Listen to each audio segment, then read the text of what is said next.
Hello friends, how are you? This is NK Singh and you are watching me on my YouTube channel Study Singh where we take care of your studies. So आज हम lecture number 11 शुरू कर रहे हैं chapter number 1 that is electric charge and field और आज हम application of Gauss theorem जो है इस डिस्कशन को शुरू करने वाले हैं। बहुत ही इंपॉर्टेंट है by the point of view of examination. इससे जो प्रीवियस लेक्चर था उसमें हमने गॉस लॉ का इंट्रोडक्शन, उसका प्रूफ, उसका फिजिकल इंटरप्रिटेशन, गॉसन सरफेस, हम सब चीजों को अच्छे से समझ चुके हैं। अगर आप उस लेक्चर से गो थ्रू नहीं हुए हैं तो उसका लिंक आपको इस वीडियो के एंड में मिल जाएगा। प्लीज पहले आप उस लेक्चर से गो थ्रू जरूर होइए, राइट।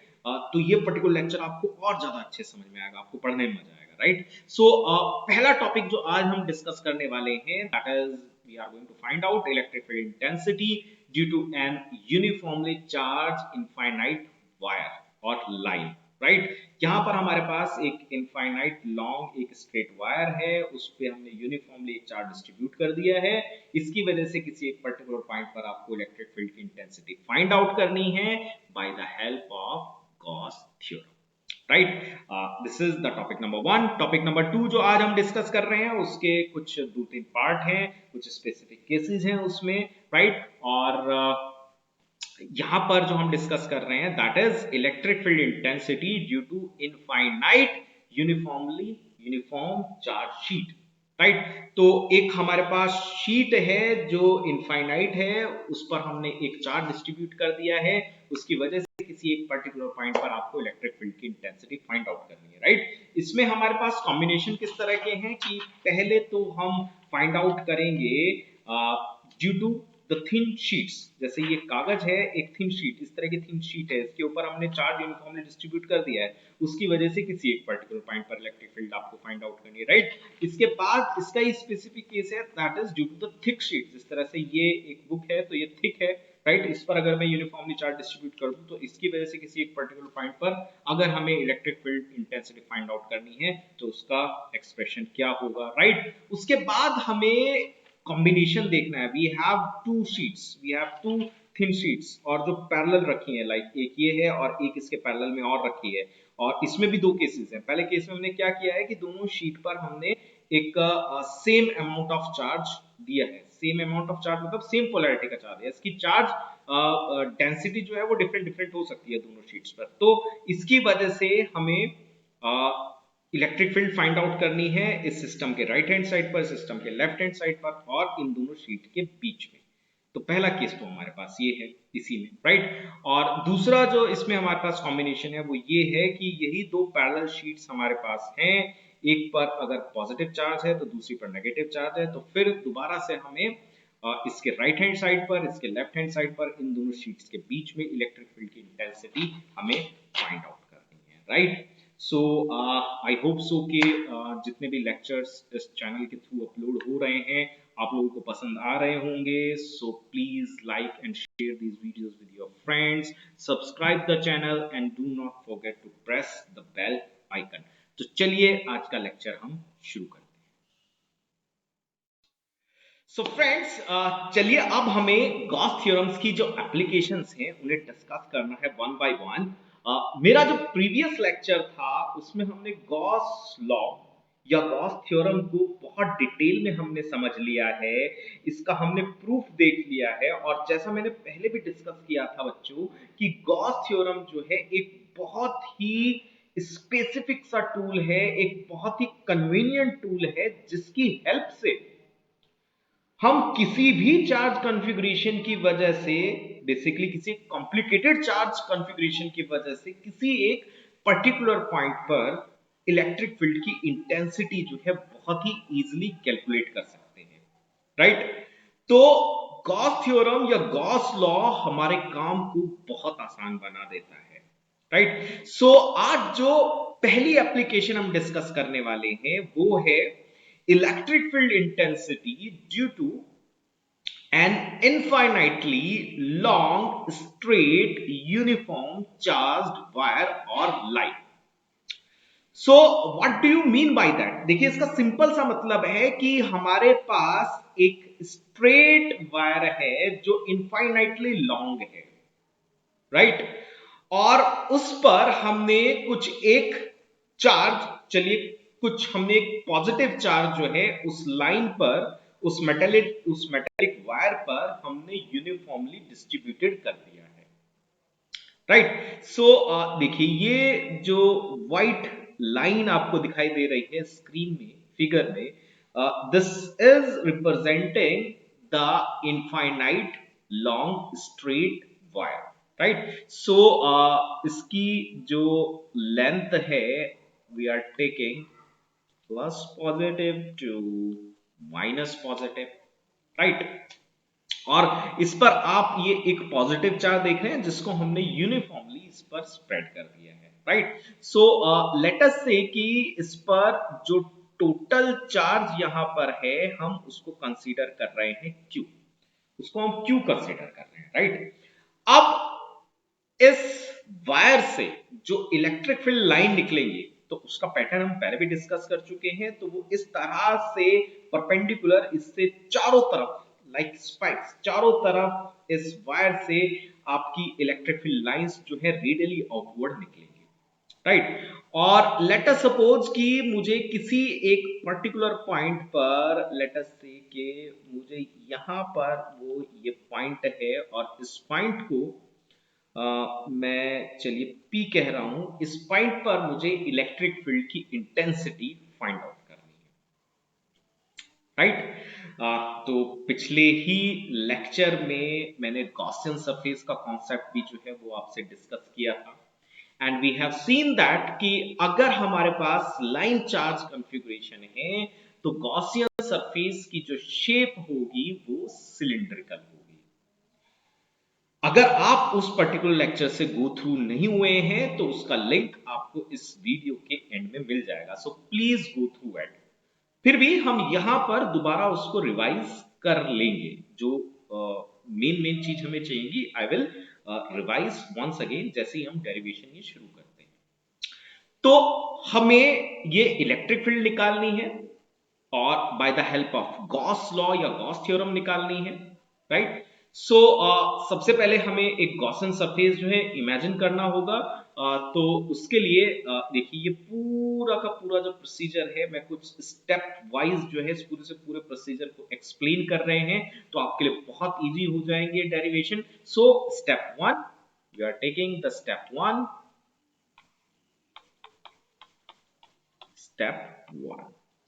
सो स्टेप वन में हमें क्या करना होता है, we have to decide the Gaussian surface.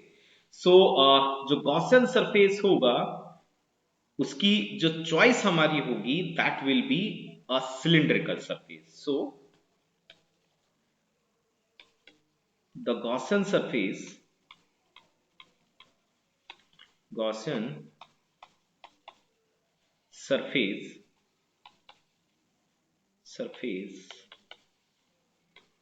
will be of cylindrical shape,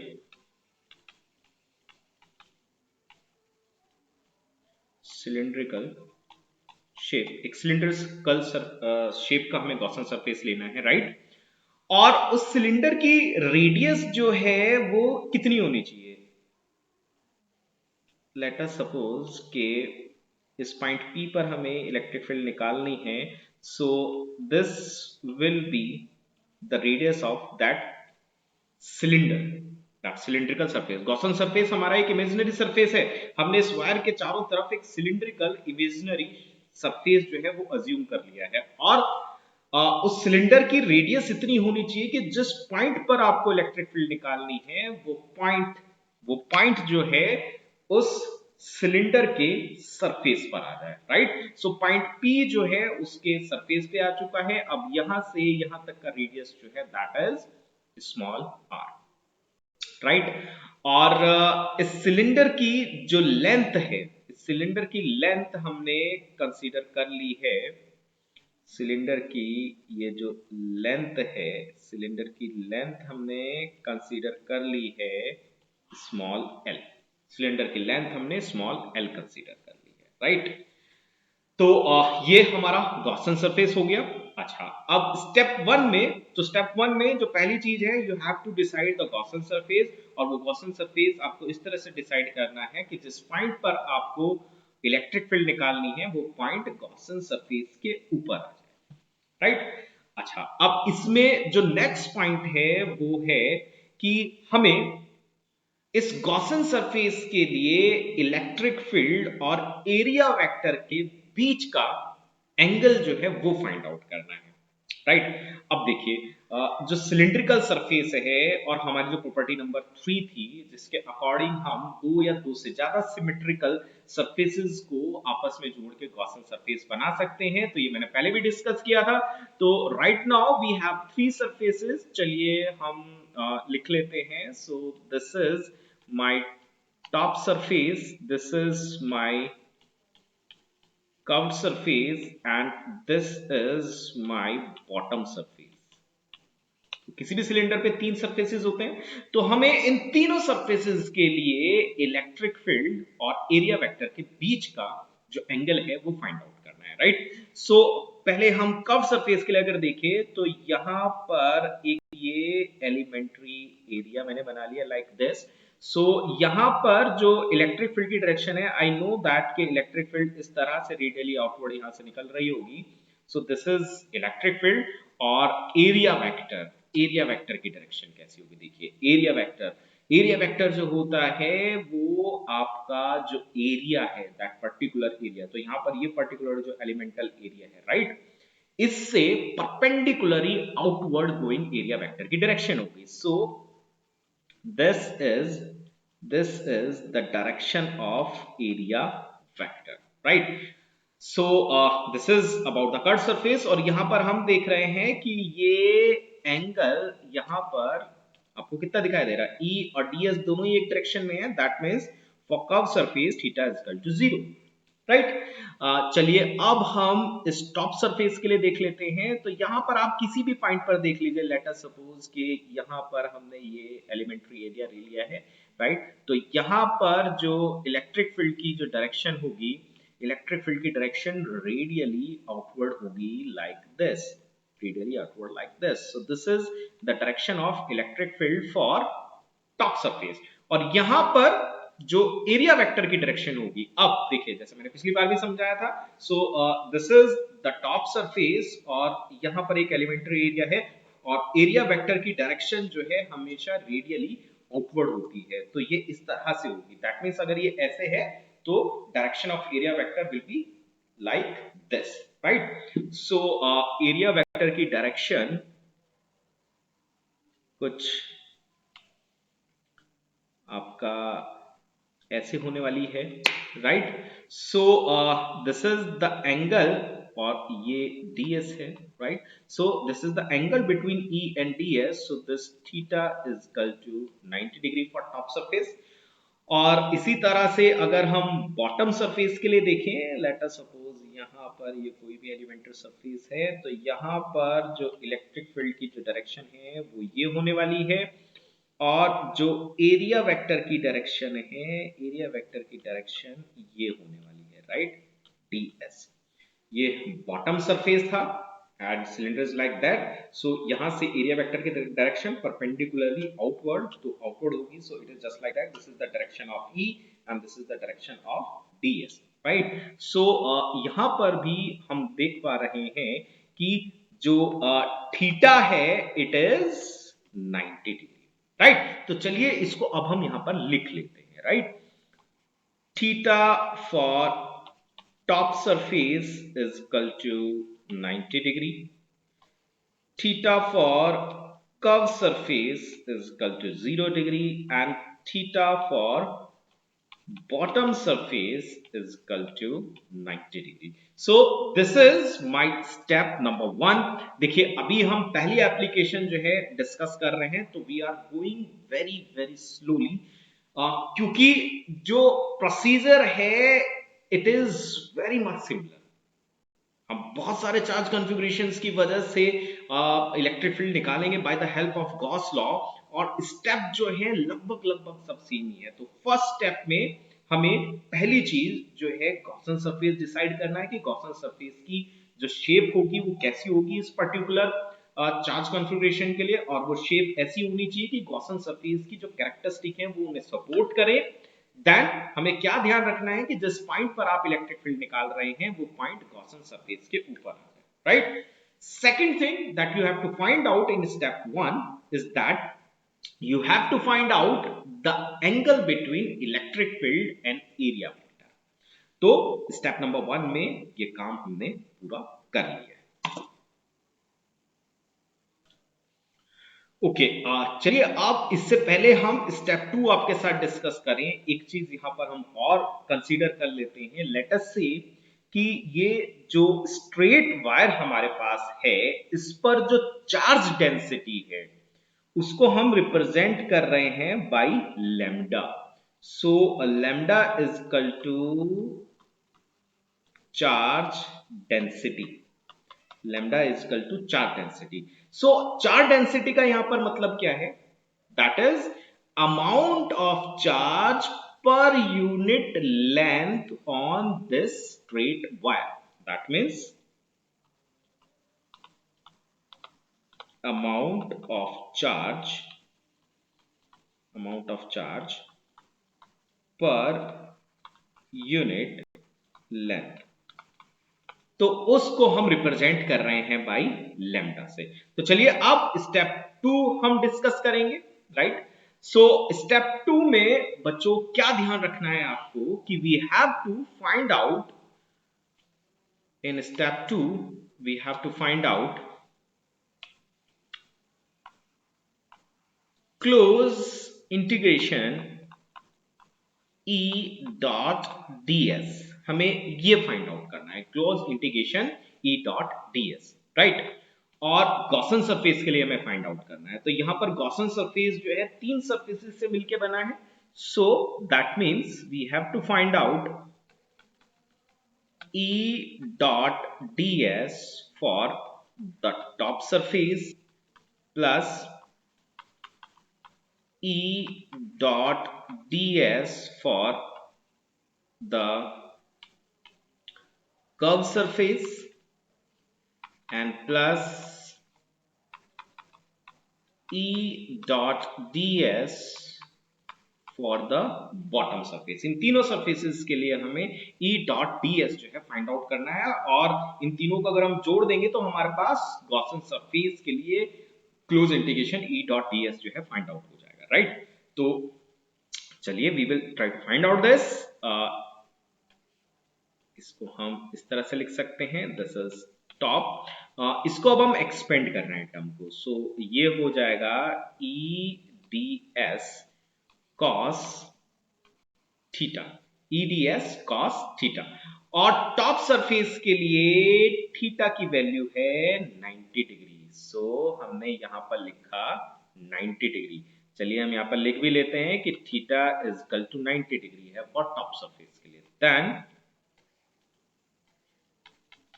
E ds cos 0, this is the curve surface और कर्व सरफेस के लिए थीटा की वैल्यू 0 डिग्री है। एंड देन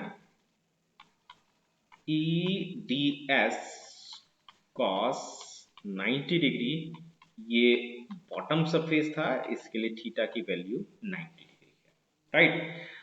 अब we know very well that cos 0 is equal to 1 and cos 90 degree is equal to 0, right?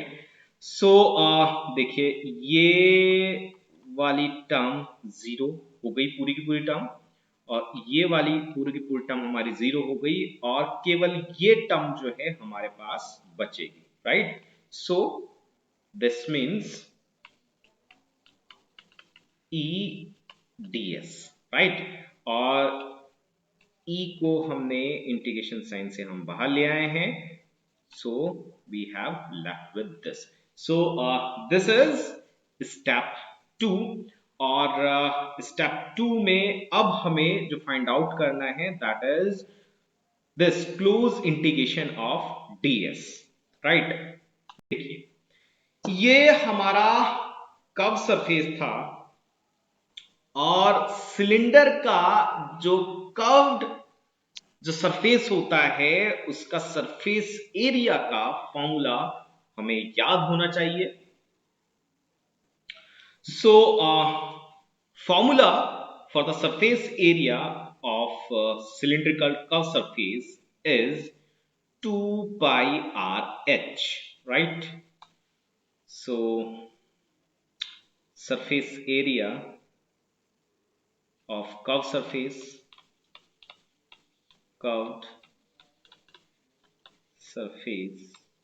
of cylinder, that will be 2 pi r h, 2 pi r h, right? और h जो है वो cylinder की height होता है, तो cylinder की height यहां पर हमने l ली है, राइट? तो h की जगह हम l लिख देंगे, 2 पाई r l, राइट? सो यहां से हम लिख सकते हैं e into 2 pi r l, because close integration of ds is equal to 2 pi r l, and this is for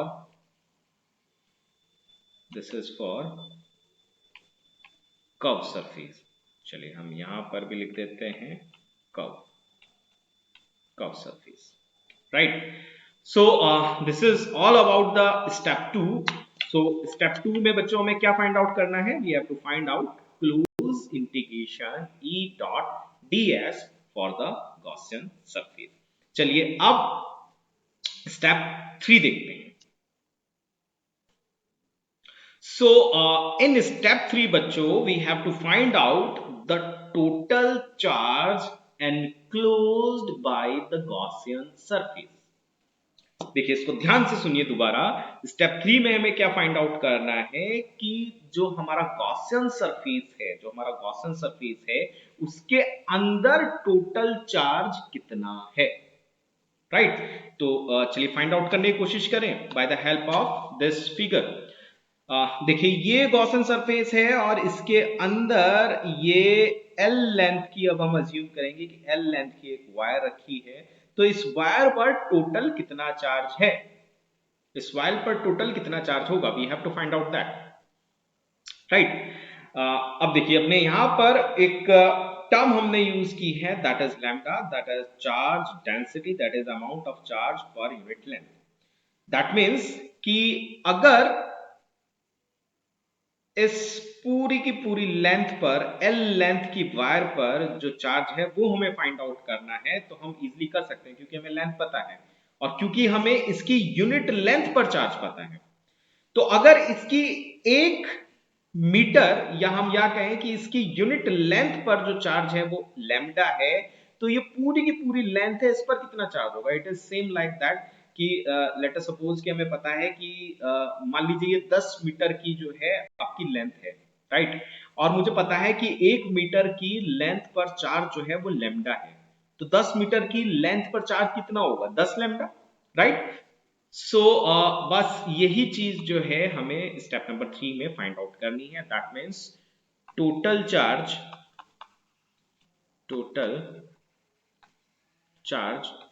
enclosed total charge enclosed by the Gaussian surface, by the Gaussian surface। so वो कितना आएगा? That is lambda l, right? So this is my step number 3। now we have to discuss step 4। so this is step 4। Step 4 में हमें क्या करना है? Apply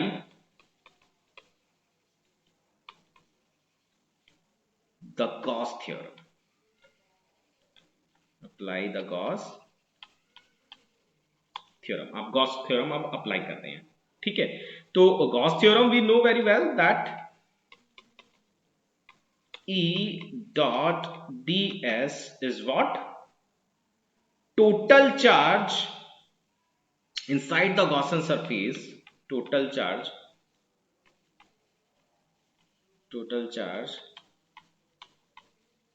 inside the Gaussian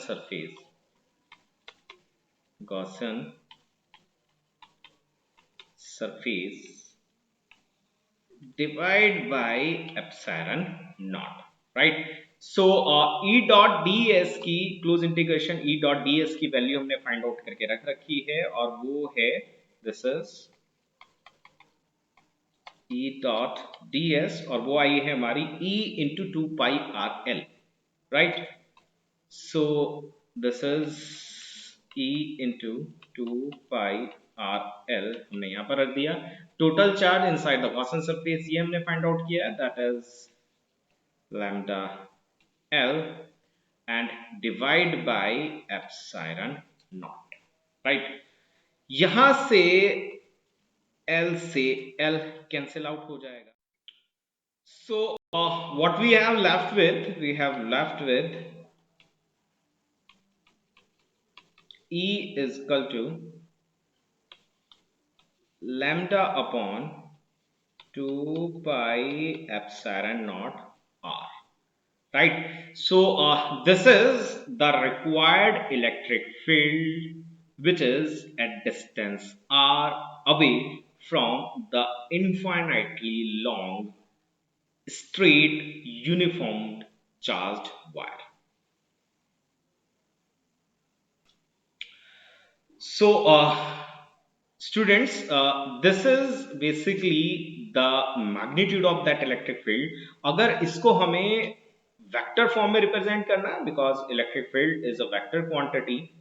so direction जो है इलेक्ट्रिक फील्ड की वो कैसी है? It is perpendicular to that wire. It is perpendicular to that wire. और डायरेक्शन हमें सर कौन देता है? डायरेक्शन देता है हमें unit vector, right? So we will write down lambda upon 2 pi epsilon naught are.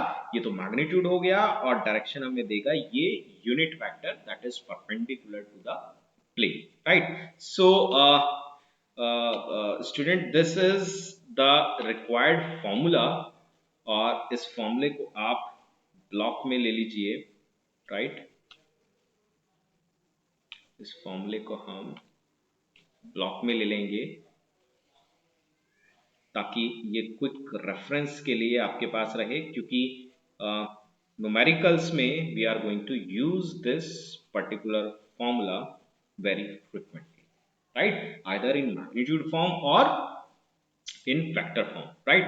अच्छा, यहां से हमें एक चीज थोड़ा सा यहां से जो हमें कंक्लूजन यहां से निकल रहा है या इसको रेफरेंस आप कह सकते हैं, इट इज दैट के electric field uniformly charge straight wire की वजह से इनवर्सली प्रोपोर्शनल है to the distance 1 upon r, right? So ये इनवर्स स्क्वायर लॉ को फॉलो नहीं कर रही है, राइट? इलेक्ट्रिक फील्ड का जो हमारा बेसिक फॉर्मूला है उसके according E is inversely proportional to 1 upon r square, जबकि वायर के केस में E is inversely proportional to 1 upon r आ रहा है, राइट? तो ये बात आप याद रखेंगे.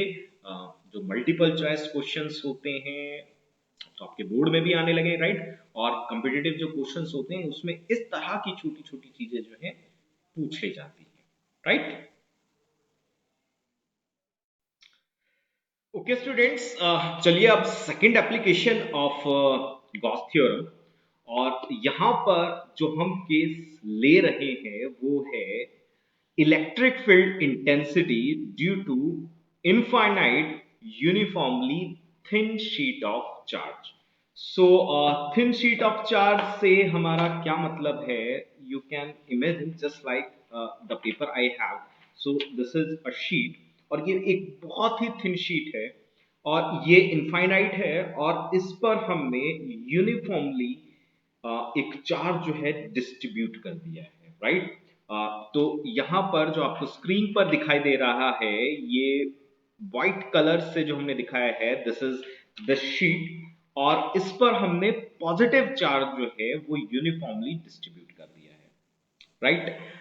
ओके, सो इस शीट की जो चार्ज डेंसिटी है उसको यहां पर हमने रिप्रेजेंट किया है by sigma. Sigma is the surface charge density, basically surface charge density of this sheet. और इसका मतलब है amount of charge per unit area, right? Amount of charge per unit area, right? Okay, तो मेरा M क्या है, मुझे इस इनफाइनाइट शीट ऑफ चार्ज की वजह से किसी एक पर्टिकुलर पॉइंट पर, लेट अस से this is the point, right? मुझे किसी एक पर्टिकुलर पॉइंट पर इलेक्ट्रिक फील्ड की इंटेंसिटी फाइंड आउट करनी है, राइट? तो हमें ये इलेक्ट्रिक फील्ड फाइंड आउट करनी है, इलेक्ट्रिक फील्ड की इंटेंसिटी फाइंड आउट करनी है bye the help of Gauss law और गॉस थ्योरम। सो हम उसी तरह से स्टेप बाय स्टेप चलेंगे और देखिए कितना इजीली और कन्वीनियंटली हम इलेक्ट्रिक फील्ड जो है वो अपनी कैलकुलेट कर पाते हैं due to this complicated configuration of charge, right? So step one,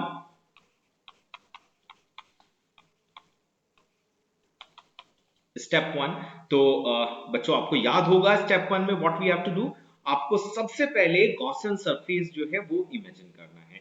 so Gaussian surface यहां पर what we have imagine is a cylindrical cylindrical shape of Gaussian surface we have imagine. और ये गॉसियन सरफेस जो है, ये Gaussian surface की जितनी भी कैरेक्टरिस्टिक्स हैं उनको फुलफिल कर रहा है, राइट? तो गॉसियन सरफेस हमें इस तरह से इमेजिन करना है कि वो पॉइंट, जिस पॉइंट पर हमें इलेक्ट्रिक फील्ड की इंटेंसिटी फाइंड आउट करनी है, वो गॉसियन सरफेस के ऊपर आ जाए। सो यहां पर मुझे electric field intensity, late us suppose कि ये एक पॉइंट है और चलिए इस पॉइंट को मैं कह रहा हूं P। मुझे इस पॉइंट पर इलेक्ट्रिक फील्ड की इंटेंसिटी जो थी वो फाइंड आउट करनी है, राइट? अब ये शीट है, तो इस शीट से इलेक्ट्रिक फील्ड लाइन इस तरह से परपेंडिकुलर, क्योंकि पॉजिटिव चार्ज है तो परपेंडिकुलरली आउटवर्ड डायरेक्शन में इस तरह से इलेक्ट्रिक फील्ड लाइंस निकलेंगी, right? In the form of spike. So ये जो पॉइंट P है, ये ये जो हमारी शीट है, जो इनफाइनाइट शीट ऑफ चार्ज है, इससे r डिस्टेंस दूरी पर है और हमने एक ये सिलिंड्रिकल गॉसियन सरफेस एक अज्यूम कर लिया है जिसके ऊपर ये पॉइंट P जो है आ गया है, राइट? अब सिलेंडर में what we have three surfaces, तो उन सरफेसेस को हम देख लेते हैं। लेट अस सपोज कि इस सरफेस को मैं कह रहा हूं सरफेस नंबर 1। ये कर्व सरफेस जो है इसको मैं सरफेस नंबर 2 रिप्रेजेंट कर रहा हूं और ये जो बॉटम सरफेस है इसको हम सरफेस नंबर 3 रिप्रेजेंट कर रहे हैं, right? So we can by the same derivation we can find out electric field intensity either at this point, और let us suppose कि यहाँ पर भी हमारा अगर कोई ये पॉइंट P डैश होता, तो ये वाला P वाला पॉइंट जो है ये तो राइट हैंड साइड पर है, हम एग्जैक्ट इसी फॉर्मूले की हेल्प से लेफ्ट हैंड साइड पर भी electric field intensity find out कर सकते हैं, राइट? तो this is surface 1, this is surface 2 and this is surface 3। तो स्टेप 1 में सबसे पहली चीज जो हमें फाइंड आउट करनी थी वो था गॉसियन सरफेस का शेप, और गॉसियन सरफेस का शेप जो मैंने इमेजिन किया है वो सिलिंड्रिकल सरफेस एक इमेजिन किया है। और बच्चों ये जो सिलेंडर है ये इससे इस तरह से आर पार हुआ है, राइट? इससे इस तरह से पेंट्रेट करके, क्योंकि इमेजिन ये एक इमेजिनरी सरफेस है तो आपको किस तरह से इमेजिन करना है कि ये सिलेंडर जो है इस शीट से आर पार हुआ है, ये सिलेंडर जो है इस शीट से इस तरह से आर पार हुआ है, पेंट्रेट हुआ है, right? Okay, so let us suppose कि ये जो सर्कुलर डिस्क हमारे पास है, ये जो सर्कुलर डिस्क हमारे पास है इसका ये जो एरिया है टॉप और बॉटम, ये दोनों ही सेम होंगे। ये वाला एरिया की बात करें, चाहे हम इस वाले एरिया की बात करें या हम ये सेंटर वाले एरिया की बात करें, ये सारे के सारे एरिया जो है ये बराबर होने हैं। बेसिकली एक सर्कुलर डिस्क है। सो लेट अस से इस एरिया को हम रिप्रेजेंट कर रहे हैं by capital S, right? So this is the one thing, and in step the second thing what you have to consider is you have to find out the angle between electric field intensity and area vector. तो चलिए पहले surface one के लिए देखते हैं। So let us suppose कि यहाँ पर मैंने एक ये इंक्रीमेंटल एरिया ये कंसीडर कर लिया है, और ये इस तरह से, जैसे ये टॉप सरफेस है, इस तरह से यहाँ पर इस सरफेस पर ये इंक्रीमेंटल एरिया है, राइट। तो electric field as we have already discuss के इलेक्ट्रिक फील्ड लाइन इस तरह से आउटवर्ड जाएंगी। सो इलेक्ट्रिक फील्ड इस एरिया के परपेंडिकुलर रहने वाली है ऐसे। So this is the direction of electric field and area vector की जो डायरेक्शन होगी हमारे पास, ये आपका area, right. This is the incremental area, और एरिया वेक्टर की जो डायरेक्शन होगी इसके परपेंडिकुलरली आउटवर्ड डायरेक्शन में होगी, परपेंडिकुलरली आउटवर्ड डायरेक्शन में इसकी डायरेक्शन होगी। Then this will be the direction of area vector। so इसको हम रिप्रेजेंट कर रहे हैं बाय ds, और E और ds के बीच का एंगल हमें यहाँ से बहुत क्लियरली दिखाई दे रहा है, इट इज 0 डिग्री, राइट। सो चलिए अब सरफेस नंबर 2 के लिए हम देखते हैं क्या ये एंगल रहेगा सरफेस नंबर 2 के लिए। तो यहां पर लेट अस सपोज कि ये मैं एक एलिमेंट्री एरिया जो है यहां पर कंसीडर कर रहा हूं, राइट। सो इलेक्ट्रिक फील्ड की डायरेक्शन तो ये रहेगी इस तरह से टेंजेंशियल इस सरफेस के। सो this is the direction of electric field, और एरिया वेक्टर की जो डायरेक्शन अब रहने वाली है ये है आपका ये सरफेस, राइट। यहाँ पर ये एलिमेंट्री सरफेस है, this is the elementary surface like this, और जो एरिया वेक्टर है उसकी direction perpendicularly outward. So this is the direction of E and this is the direction of ds, right. So ds की जो direction यहाँ पर रहेगी वो आपकी इस तरह से रहने वाली है। So this is the direction of ds and this angle theta is equal to 90 degree, right. चलिए अब ये थर्ड सरफेस हमारे पास और बच गया है, हम इसकी भी डायरेक्शन जो है देख लेते हैं, राइट। सो यहाँ पर एक एलिमेंट्री एरिया इस तरह से हमने अज्यूम कर लिया है, राइट। और यहाँ पर जो इलेक्ट्रिक फील्ड की जो डायरेक्शन हमें मिलेगी that is in this direction, this is E, और जो एरिया वेक्टर की यहाँ पर हमें डायरेक्शन मिलनी है that is going outward and this is represented by ds। तो यहाँ पर theta is equal to 0 degree. तो step number 1 we have decide the shape of Gaussian surface, and इसी में जो दूसरा पार्ट है the angle between E and ds। तो चलिए उसको हम नोट डाउन कर लेते हैं, right. So theta for surface 1 is equal to 0 degree, theta for surface 2 is equal to 90 degree, and theta for surface 3 is equal to 0 degree। so this is all about the step number 1। चलिए अब step number 2 की तरफ चलते हैं। सो प्यारे बच्चों, आपको याद है स्टेप 2 में हमें क्या करना था? स्टेप 2 में हमें फाइंड आउट करना है close integration E dot ds for the Gaussian surface, right. तो चलिए उसको फाइंड आउट करते हैं। We have to find out E dot ds for the whole Gaussian surface, और यहां पर E dot ds for surface number 1, E dot ds for surface 2, and E dot ds for surface number 3, right। तो चलिए इसको हम find out करते हैं। सो surface number 1 के लिए theta is equal to 0 degree, surface number 2 के लिए theta is equal to 90 degree. ये कर्व सरफेस है। सरफेस नंबर 3 के लिए theta is equal to 0 degree. तो जिस तरह से हमने पिछली बार इसको एक्सपेंड किया था इसी तरह से आप एक्सपेंड कर देंगे डॉट प्रोडक्ट को हम। So what we have E ds cos 0 plus E ds cos 90 degree plus E ds cos 0 degree, right? So we have this thing with us, ठीक है? तो चलिए इसको अभी हम सॉल्व कर लेते हैं, राइट? ये 90 डिग्री वाली टर्म ये तो जीरो हो ही जानी है, राइट? और यहां से हमें मिल जाएगा E D S plus E D S, right? और इसको अगर हम सॉल्व कर लें, so I have D S and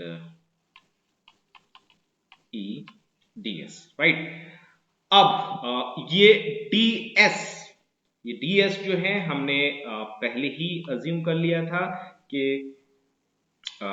ये जो आपका डी एस यहाँ पर ये जो पर्टिकुलर हमने लिया है, अगर ये सारे छोटे छोटे डी एस अगर मैं इकट्ठा कर लूँ, इन सबको मैं जोड़ दूं, तो मुझे ये जो सर्कुलर आपकी डिस्क है इसका सरफेस एरिया मिल जाएगा, और इसको हमने पहले ही एस कंसीडर किया हुआ है, right?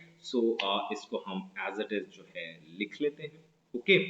So what we have es plus es, because ds is equal to s. So what we have 2es. So this is step number 2. तो अब हमें स्टेप नंबर 3 देखना है। तो बच्चों आपको याद है स्टेप 3 में what we have to do? Step 3 में हमें निकालना है total charge enclosed by the Gaussian surface, right? So step 3 step 3, right? So step 3 में हमें फाइंड आउट करना है टोटल चार्ज enclosed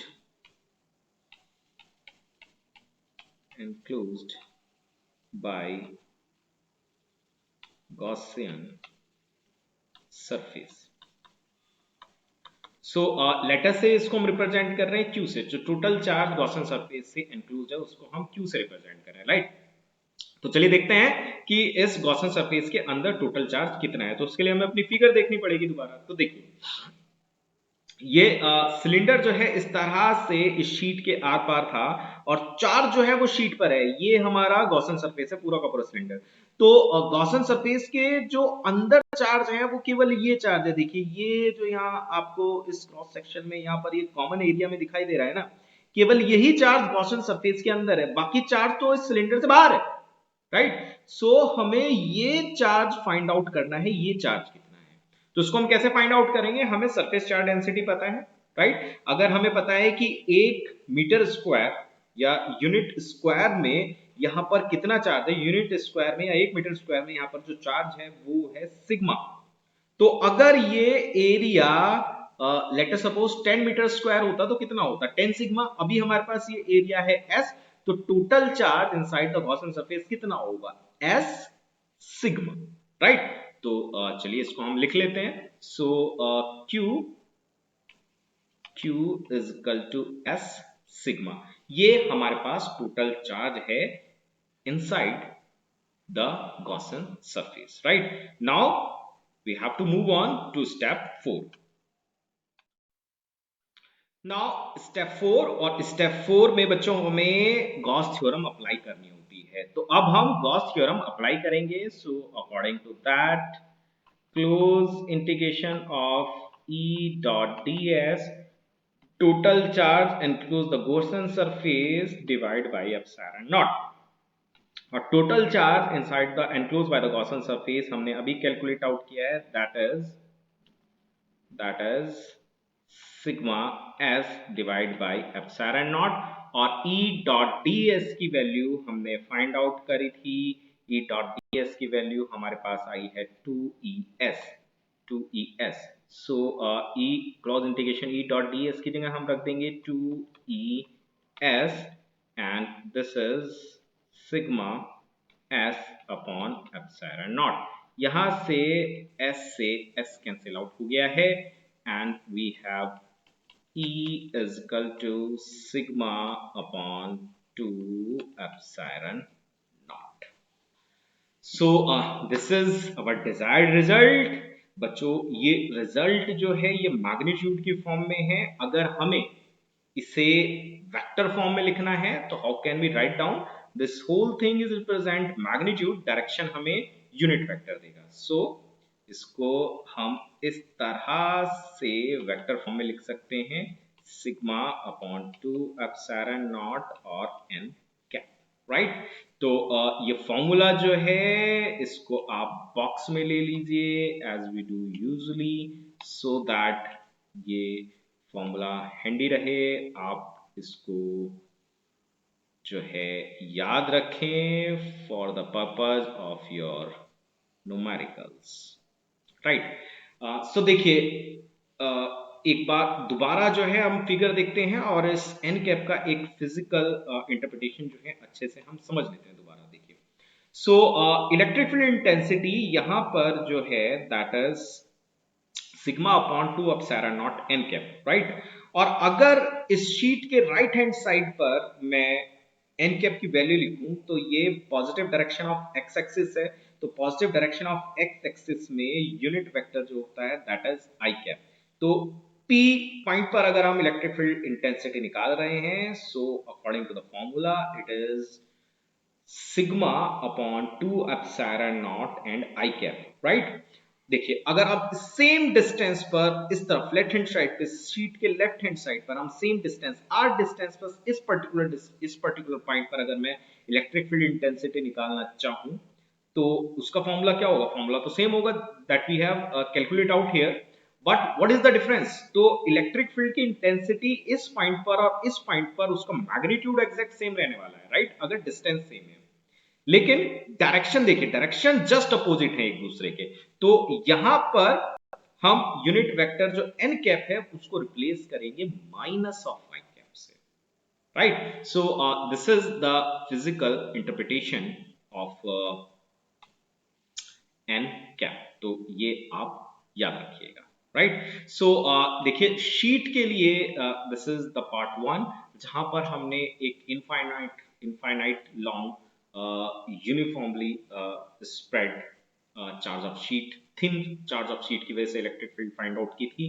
अगर इलेक्ट्रिक फील्ड हमें एक थिक शीट की वजह से निकालनी है जिसकी अच्छी खासी एक मोटाई है, लाइक अभी तो हमने जो इलेक्ट्रिक फील्ड निकाली थी वो लाइक दिस, ये पेपर जो एक थिन शीट ऑफ पेपर है, राइट। और अगर अब मेरे पास कुछ एक थिकनेस है सीट में, लाइक ये जो आपको बुक दिखा रही है ये भी एक शीट है, राइट, और इसमें ये अच्छी खासी थिक है, राइट। तो अगर इस पर ये इनफाइनाइटली लॉन्ग है और इस पर मैंने यूनिफॉर्मली चार्ज डिस्ट्रीब्यूट करा हुआ है, तो किसी पर्टिकुलर पॉइंट पर अगर मुझे इलेक्ट्रिक फील्ड इंटेंसिटी निकालनी है तो क्या फॉर्मूला यही रहेगा या चेंज हो जाएगा, right. So this is part B of this derivation, so let's check it out.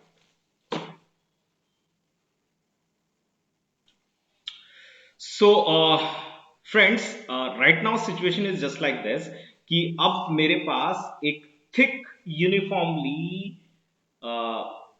Charge एक शीट है, एक infinite uniformly charge sheet, thick charge sheet मेरे पास है, और इसकी वजह से अब मुझे किसी एक पर्टिकुलर पॉइंट पर इलेक्ट्रिक फील्ड जो है वो फाइंड आउट करनी है, राइट। तो यहां पर चार्ज जो है इस तरह से डिस्ट्रीब्यूट है। अब यहां पर जो सिचुएशन है वो किस तरह से है कि यहां पर अब दो सरफेसेस आपके पास हैं। एक तो सरफेस ये, this is the surface number 1 and ये जो पीछे वाला सरफेस है, right, this is the surface number 2, right. और लेट अस सपोज कि ये वो पॉइंट है जिस पर मुझे electric field intensity find out करनी है, right.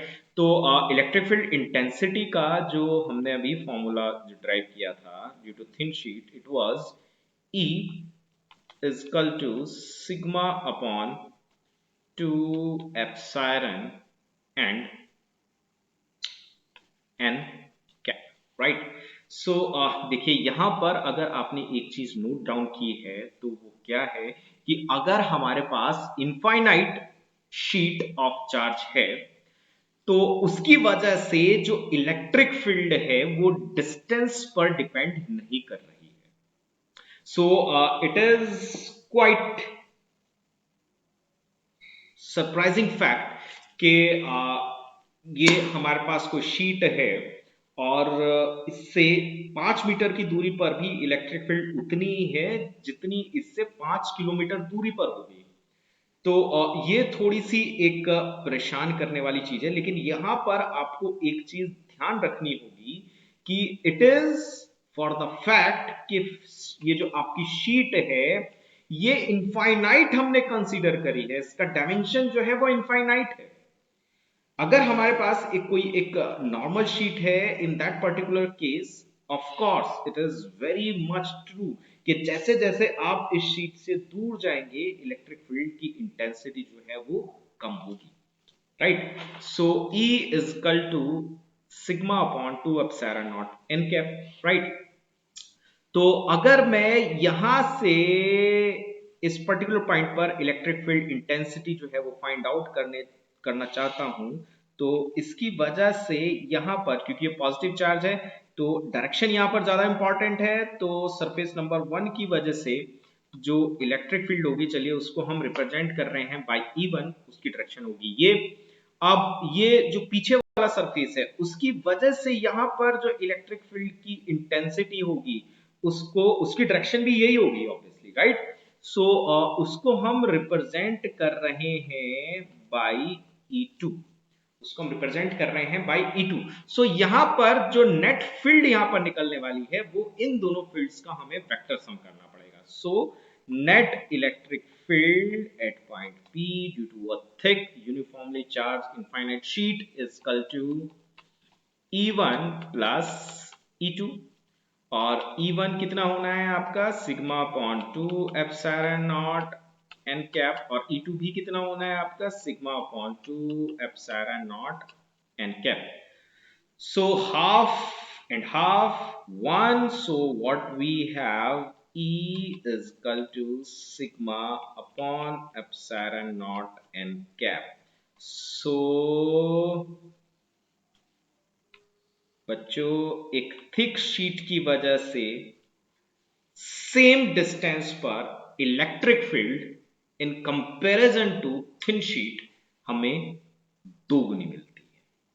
So this is the part B of infinite long uniformly thick sheet of charge।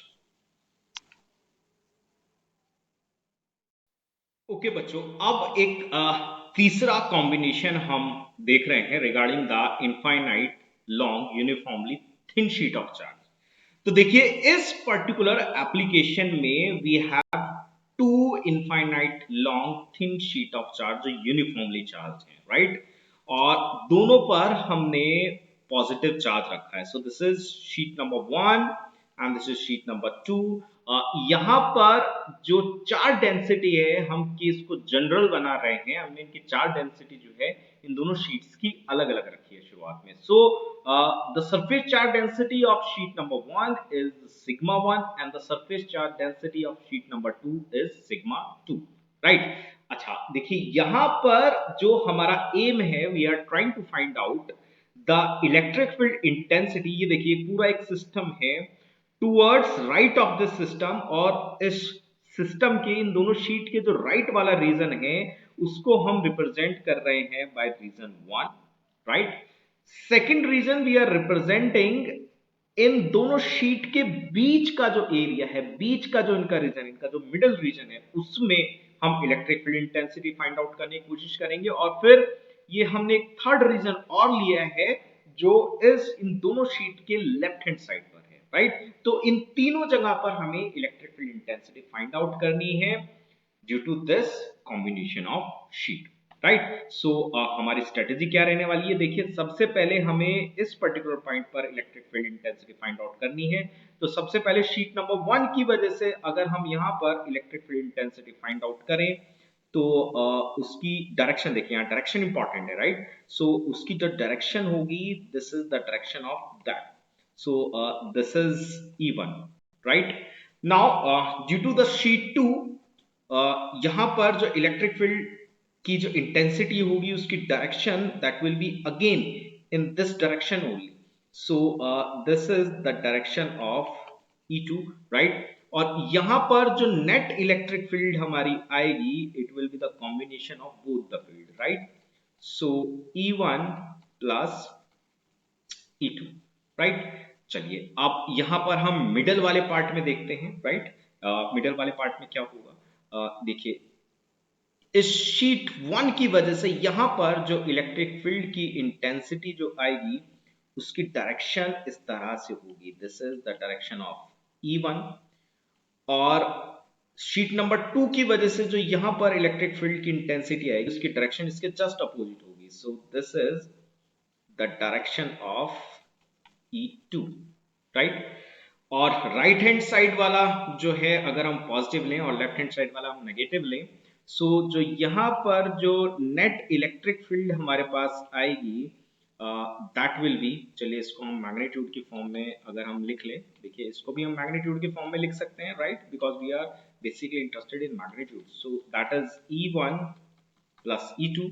और यहाँ पर अगर हम मैग्नीट्यूड देखें नेट इलेक्ट्रिक फील्ड का तो वो किस तरह से निकलेगा, E1 minus of E2, right? अब चलिए ये जो रीजन नंबर 3 है इसमें इलेक्ट्रिक फील्ड की इंटेंसिटी अगर हम फाइंड आउट करने की कोशिश करें तो due to this sheet electric field की जो डायरेक्शन होगी वो ये होगी, this is the direction of E1। और इसकी वजह से जो यहाँ पर हमें शीट नंबर 2 की वजह से जो यहाँ पर हमें इलेक्ट्रिक फील्ड की इंटेंसिटी मिलेगी वो हमें ये मिलेगी, उसकी डायरेक्शन भी टुवर्ड्स लेफ्ट होगी। और अगर हम मैग्नीट्यूड की बात करें तो that means minus of E1 and minus of E2, right? So minus sign basically represented के इसकी जो मैग्नीट्यूड की डायरेक्शन है that is towards the left hand side, right? So इनको अभी हम कैलकुलेट करके देख सकते हैं, राइट? हाउ, चलिए we will calculate it. Let us suppose के E1 is equal to sigma 1 upon 2 epsilon naught and n cap, right? So इसका मैग्नीट्यूड अगर हम लिखें तो that is sigma 1 upon 2 epsilon naught, right? और E2 का अगर हम मैग्नीट्यूड रखेंगे तो that is sigma 2 upon 2 epsilon naught, right? So इस पर्टिकुलर रीजन में अगर हम E फाइंड आउट करने की कोशिश करें, total electric field transfer that is E1 plus E2, right? So E1 is equal to sigma upon 2 epsilon naught और E2 is equal to sigma 2 upon 2 epsilon naught, तो 1 upon 2 epsilon naught हमने common ले लिया है, so what we have that is sigma 1 plus sigma 2 at this region। and ये जो बीच वाला reason है यहाँ पर इलेक्ट्रिक फील्ड की जो इंटेंसिटी हमारे पास आएगी that is E1 minus E2, so again we have taken 1 upon 2 epsilon naught common and what we have that is sigma 1 minus sigma 2, right? और ये जो राइट हैंड साइड है यहाँ पर E is equal to minus of 1 upon 2 epsilon naught and sigma 1 plus sigma 2। So this is the electric field at all the regions। चलिए इसको मैं थोड़ा सा आपके लिए नोटिसेबल बना देता हूं। Yes, so these are the net electric field, the magnitude of net electric field in these three regions, right? चलिए यहाँ पर एक स्पेसिफिक केस अगर हम देखें, अगर मैं सिग्मा 1 और सिग्मा 2 को एग्जैक्ट सेम कर दूं, लेट अस सपोज कि sigma 1 is equal to sigma 2 is equal to sigma है, then what we have here we will have, in that case we will have E is equal to sigma 1 और sigma 2 अगर sigma हो जाए then sigma upon epsilon naught, ठीक है? और यहाँ पर अगर हम देखें so E is equal to what we have that is sigma upon epsilon naught minus, और in between these two plates we have E is equal to 0 अगर दोनों शीट पर जो सरफेस चार्ज डेंसिटी है वो सेम है। तो हम क्या देख रहे हैं कि इस सिस्टम के आउटसाइड जो इलेक्ट्रिक फील्ड इंटेंसिटी आपको मिल रही है वो दुगनी हो जा रही है, मतलब एक शीट की वजह से जो होती है उसका दुगना हो जा रहा है यहाँ पर, ठीक है? Sigma upon epsilon naught, right. और between these two plates electric field आपको जीरो मिलेगी अगर सरफेस चार्ज डेंसिटी दोनों शीट्स पर सेम है तो, राइट। देखिए इस पर्टिकुलर ये जो केस सी हमने डिस्कस किया है इसका भी इसको हम कंसीडर कर लेते हैं पार्ट वन, या इसका एक स्पेसिफिक केस, चलो इसी कॉम्बिनेशन का एक स्पेसिफिक केस हम देख लेंगे जहां पर अभी तो हमने जो शीट ली है दोनों पर सेम चार्ज है। अगर हमारे पास ये शीट इस तरह की हो कि एक शीट पर पॉजिटिव चार्ज है तो दूसरी पर नेगेटिव है, अगर इस तरह का कॉम्बिनेशन हमारे पास है, so in that particular case what will be the amount of net electric field in these three area, right. और ये पर्टिकुलर स्पेसिफिक केस बहुत बहुत इंपॉर्टेंट है, तो चलिए इस स्पेसिफिक केस को हम देखते हैं। सो that is that particular case जो मुझे आपके साथ डिस्कस करना है। यहां पर हमारे पास दो infinite thin sheet of charge है, एक पर पॉजिटिव चार्ज है एक पर नेगेटिव चार्ज है, और इसको जनरल बनाने के लिए हमने इन पे जो चार्ज डेंसिटी है उनको डिफरेंट डिफरेंट रख लिया है। इस पर सिग्मा 1 है, C2 पर सिग्मा 2 है, और हमें फिर तीन रीजन्स में जो है इलेक्ट्रिक फील्ड की इंटेंसिटी फाइंड आउट करनी है। It is basically outside these two sheets or in between these two sheets, right? तो चलिए सबसे पहले हम region number one, this is the region number one, यहाँ पर इलेक्ट्रिक फील्ड इंटेंसिटी जो है फाइंड आउट करने की कोशिश करते हैं। सो शीट वन की वजह से यहाँ पर जो इलेक्ट्रिक फील्ड की इंटेंसिटी होगी उसकी डायरेक्शन होगी this, so this is the direction of E1। और शीट टू की वजह से यहाँ पर जो इलेक्ट्रिक फील्ड की इंटेंसिटी देखिए ये नेगेटिव है, तो अब यहाँ पर जो डायरेक्शन होगी वो होगी ये, this is the direction of E2, right. चलिए अभी पहले रीजन थ्री को ही देख लेते हैं। यहाँ पर जो इलेक्ट्रिक फील्ड की डायरेक्शन होगी शीट वन की वजह से वो होगी ये, और शीट टू की वजह से जो इलेक्ट्रिक फील्ड की इंटेंसिटी होगी वो होगी ये, सो this is E2, right. I hope so कि आप समझ पा रहे होंगे कि नेगेटिव शीट ऑफ चार्ज की वजह से डायरेक्शन क्यों है। देखिए नेगेटिव चार्ज, अगर शीट पर नेगेटिव चार्ज है तो इलेक्ट्रिक फील्ड की डायरेक्शंस कैसी होती हैं, it is into the sheet, अगर पॉजिटिव है तो out to the sheet, right. So I hope so कि अब आपको क्लियर हो गया होगा, राइट। So this is the region two. यहां पर जो इलेक्ट्रिक फील्ड की इंटेंसिटी होगी due to the sheet one, it is in this direction, so this is E1, और शीट 2 की वजह से भी इसी डायरेक्शन में होगी, this is the E2, right. चलिए इनका अगर हम मैग्नीट्यूड के फॉर्म में इनको अगर हम रख लें यहाँ पर, सो जो नेट इलेक्ट्रिक फील्ड यहाँ पर मिलेगी that is E1 and E1 and minus of E2, right? So E1 की जो वैल्यू है that is sigma 1 upon 2 epsilon naught, और E2 की जो वैल्यू है it is minus of sigma 2 upon 2 epsilon naught। so यहाँ से हमने 1 upon 2 epsilon naught कॉमन ले लिया है, that means sigma 1 minus sigma 2, right. और एग्जैक्टली यहाँ पर क्या होने वाला है, हमारे पास जो नेट इलेक्ट्रिक फील्ड हमें मिलेगी it is again E2 minus of E1, so it will be 1 upon 2 epsilon naught और sigma 2 minus of sigma 1। और यहाँ पर देखिए यहाँ पर जो नेट इलेक्ट्रिक फील्ड है वो इन दोनों का सम हो जाना है, E1 plus E2, so it is 1 upon 2 epsilon naught sigma 1 plus sigma 2, right. और अगर यहाँ पर हम स्पेसिफिक केस ले लें, यहाँ पर अगर हम स्पेसिफिक केस ले लें that means sigma 1, if sigma 1 is equal to sigma 2 is equal to sigma, तो अभी तो हम ये इलेक्ट्रिक फील्ड हमारी हो गई है, right, this is the electric field, this is the electric field, so we have this thing with us, we have this thing with us, right, this is the net electric field as the through region, ठीक है। और अगर अब situation ऐसी हो जाए if sigma 1 is equal to sigma 2, यानी कि सरफेस चार्ज डेंसिटी जो है अगर ये सेम हो जाए, राइट, पोलैरिटी इनकी अपोजिट रहेगी, राइट, इन दैट केस यहाँ पर सिग्मा 1 इज इक्वल टू आप सिग्मा 2 रखेंगे तो E इज इक्वल टू 0, और यहाँ पर भी आपका E इज इक्वल टू 0 आएगा, but between these to plate E आपको मिलेगा सिग्मा अपॉन एप्सिलॉन। तो इस पर्टिकुलर केस में हम क्या देख रहे हैं कि चीजें बिल्कुल अपोजिट हैं।